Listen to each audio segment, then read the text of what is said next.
دوستو captain colonel Sher Khan شہید پاکستان کے موجودہ صوبے خیبر پختونخوا کے گاؤں نواکلی میں پیدا ہوئے تھے۔ ان کے دادا نے کشمیر میں سن 1948 کی مہم میں حصہ لیا تھا۔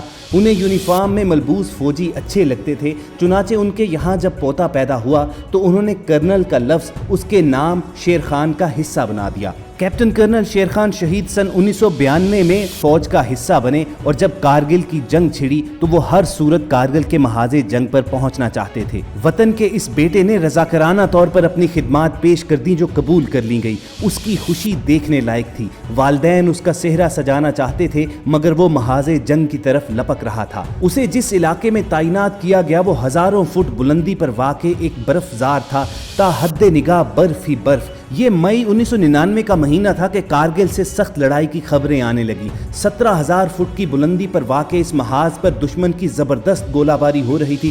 دن بھر بھاری توپ خانے سے پاکستانی پوسٹوں پر گولہ باری کی جاتی اور رات کو بھارتی فوج آگے بڑھنے کی کوشش کرتی۔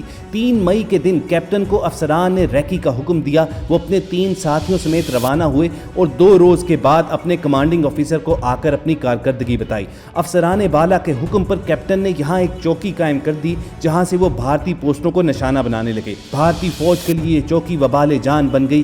انڈین فوج نے 13 مئی کو اس چوکی کے مقام پر بھاری توپ خانے سے 5 گھنٹے مسلسل شدید گولہ باری کی۔ اس گولہ باری کے بعد بھارتی فوج کو یقین تھا کہ پاکستانی فوج اگر زندہ بھی ہوئے تو اب اس چوٹی پر نہیں ہوں گے۔ اس زوم میں انہوں نے ہیلی کاپٹر کے ذریعے کوئی درجن کے قریب فوجی چوکی کے عین سامنے اتار دیے تو کیپٹن نے اپنے جوانوں کو مقابلے کے لیے تیار ہو جانے کا حکم دیا کہ دشمن اپنی موت آپ مرنے آ چکا ہے۔ وہ سب شدید گولہ باری سے بچنے کے لیے برفانی تودوں کے پیچھے چھپے ہوئے تھے مگر بھارتی فوج کے اترتے ہی وہ چوکی پر آ گئے اور ساتھیوں کے ہمراہ دشمن پر فائر کھول دیا۔ آدھے کے قریب انڈین فوجی وہیں مارے گئے اور باقی فوری طور پر بھاگ گئے۔ کیپٹن نے فرار ہوتے فوجیوں کو چنگاڑ کر کہا کہ میں یہاں پر تم لوگوں کی موت کا پرواہ نہ ہوں۔ یہ شیر کی دھاڑ تھی جو اس علاقے میں اپنی موجودگی کا پتہ دے رہا تھا۔ مئی کا مہینہ گزرا اور جون کی آخری تاریخیں آن پہنچی۔ کیپٹن کے دل میں جذبات اپنے عروج پر پہنچ چکے تھے۔ کیپٹن ایک گشت کے دوران بھارتی فوج کے کیمپ کا سراغ لگانے میں کامیاب ہوا۔ کیپٹن نے اپنے چند ساتھی منتخب کیے۔ 22 جون کی رات آدھی گزر چکی تھی جب ان سرفروشوں کا یہ قافلہ اپنی منزل کی جانب روانہ ہوا۔ جوانوں نے ایک دوسرے کی طرف دیکھا اور کیپٹن نے نعرہ تکبیر بلند کیا۔ وہ سب 4:30 بجے صبح کے وقت دشمن کے کیمپ کے قریب پہنچ چکے تھے۔ کڑاکے کی سردی سے ہر چیز جم رہی تھی مگر سچے جذبوں اور وطن کی محبت کی گرمی اس سردی کو شکست دے چکی تھی۔ کیپٹن نے 2 افراد کے گروپ تشکیل دیے اور 3 گروپس کو بھاری ہتھیاروں کے ساتھ مختلف پوزیشنوں پر تعینات کر دیا اور حکم دیا کہ جب تک میں نہ کہوں فائر نہیں ہوگا۔ یہ کہہ کر کیپٹن کرنل شیر خان نے اپنے ساتھی سپاہی عرفان کو ساتھ لیا اور دشمن کے کیمپ میں اترنے کا فیصلہ کیا۔ کیمپ کے باہر چوکی سب سے پہلے ان کے سامنے آئی۔ اندر 2 فوجی ساری رات فائرنگ کرنے کے بعد سو رہے تھے۔ کیپٹن نے اپنے سپاہی عرفان کو اشارہ کیا کہ ان لوگوں کو گلا دبا کر مارنا ہے، کوئی آواز نہ نکلے۔ کیپٹن نے تو اپنے شکار کو ہلنے کا موقع ہی نہ دیا مگر دوسرا انڈین فوجی عرفان کی گرفت سے نکل آیا۔ وہ آپس میں الجھ گئے۔ مجبوری میں کیپٹن کو اسے گولی مار کر مارنا پڑا۔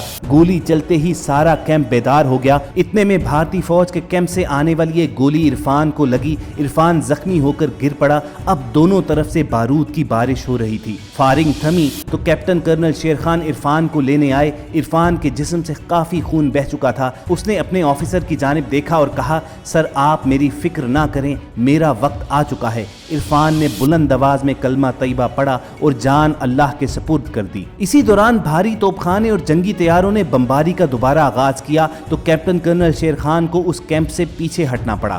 ہنگاموں سے بھرپور جون گزر گیا اور جولائی کا مہینہ آ گیا۔ 4 جولائی 1999 کو کیپٹن کرنل شیر خان کو ٹائیگر ہل جانے کا حکم ہوا۔ یہاں پاک فوج نے 3 چوکیاں قائم کر رکھی تھیں جن پر دشمن نے قبضہ کر لیا تھا۔ افسران نے کیپٹن کرنل شیر خان کو بریف کیا تو اس نے جواب دیا کہ میں اپنی جان پر کھیل کر بھی دشمن کو یہاں سے جانے پر مجبور کر دوں گا۔ کیپٹن کرنل شیر خان اس علاقے میں پہنچا اور اگلی صبح وہاں پر حملہ کر دیا۔ پہلے ہی حملے میں انڈین فوجی بھاگ نکلے۔